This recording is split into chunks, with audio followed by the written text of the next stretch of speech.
అంటే జేడి లక్ష్మీనారాయణ గారు ఇప్పుడు నిన్న ప్రస్తావిస్తున్న అంశాలే. హెచ్ఎండిఏకి దీనివల్ల 8 కోట్లకు పైగా అదనపు పన్ను భారం పడింది అన్నది మున్సిపల్ శాఖ ఆరోపిస్తున్న అంశం ఒకటి, లేవనెత్తున్న అంశం. రెండోది 10 కోట్లకు పైగా నిధుల బదిలీ జరిగితే ఆర్థిక శాఖ అనుమతి ఖచ్చితంగా అవసరం అని చెప్తున్నారు. మీరేమంటారు? ఒకవైపు ఏమో కేటీఆర్ ఇది ఏసీబీ పరిధిలోకి రాదు, అసలు ఏసీబీ కేసు పెట్టడం ఏంటి, అసలు అవినీతి ఎక్కడ జరిగిందని ఆయన అంటున్నారు.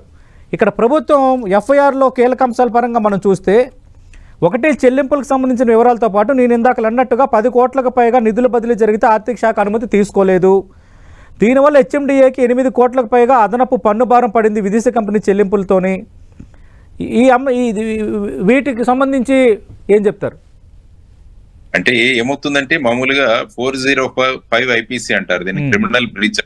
ఓకే, ఏదైనా ఒక వ్యక్తికి అప్పగించిన ప్రాపర్టీ కానీ ఇచ్చిన బడ్జెట్ కానీ అవన్నీ కూడా నియమాలను బట్టి దాన్ని ఉపయోగించాలన్నది అందులో ఉల్లేఖించడం. ఆ నియమాలకు వ్యతిరేకంగా గనక ఈ విధి చేస్తే అది ఆ డెఫినేషన్ కింద వస్తుందని 405. కానీ ఇందులో ముఖ్యం ఏంటంటే ఒక మోసపూరితమైన ఉద్దేశం ఉండాలి అన్నది ఈవెన్ సుప్రీంకోర్టు కూడా 2021 సంవత్సరంలో ఒక జడ్జిమెంట్ లో స్పష్టంగా చెప్పారు.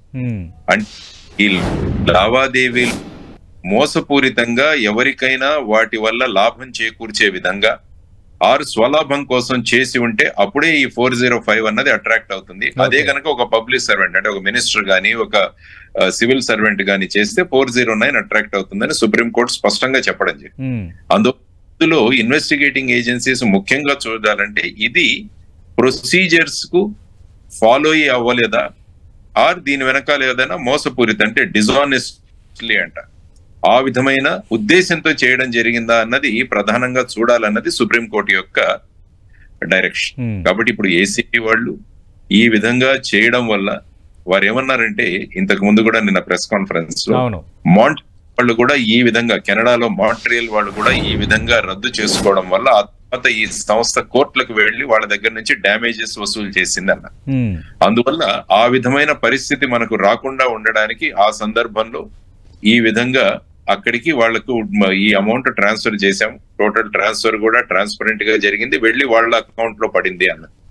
కానీ ఏసీబీ వాళ్ళు అనడం ఏంటంటే కొన్ని పర్సనల్ అకౌంట్ లో కూడా వెళ్ళాయి, ఎవరో అక్కడ ఫార్ములా వాళ్ళకి సంబంధించింది అన్నది పేపర్ లో ఇచ్చిన అంశం. కాబట్టి ఇవన్నీ కూడా ఇన్వెస్టిగేషన్ లోని అంశం.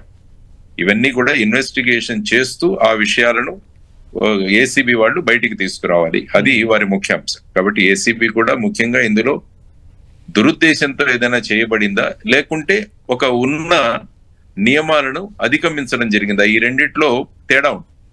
ఉద్దేశపూర్వకంగా చేయడం, లేకుంటే ఆ పరిస్థితుల్లో త్వరగా పేమెంట్ అవ్వాలని, లేకుంటే గవర్నమెంట్ వారికి డ్యామేజెస్ అవుతాయి అన్న చెప్పి ఆ ఉద్దేశంతో చేయడం. దీన్ని పర్టికులర్ గా ఇందులో సంబంధించిన వ్యక్తుల యొక్క స్టేట్మెంట్స్ గాని తర్వాత వాళ్ళ దగ్గర ఉన్న సాక్ష్యాధారాలు గాని చూసి ఆ విధంగా నిర్ణయం తీసుకోవాల్సింది ఇన్వెస్టిగేషన్ లో ఒక భాగం అవుతుంది.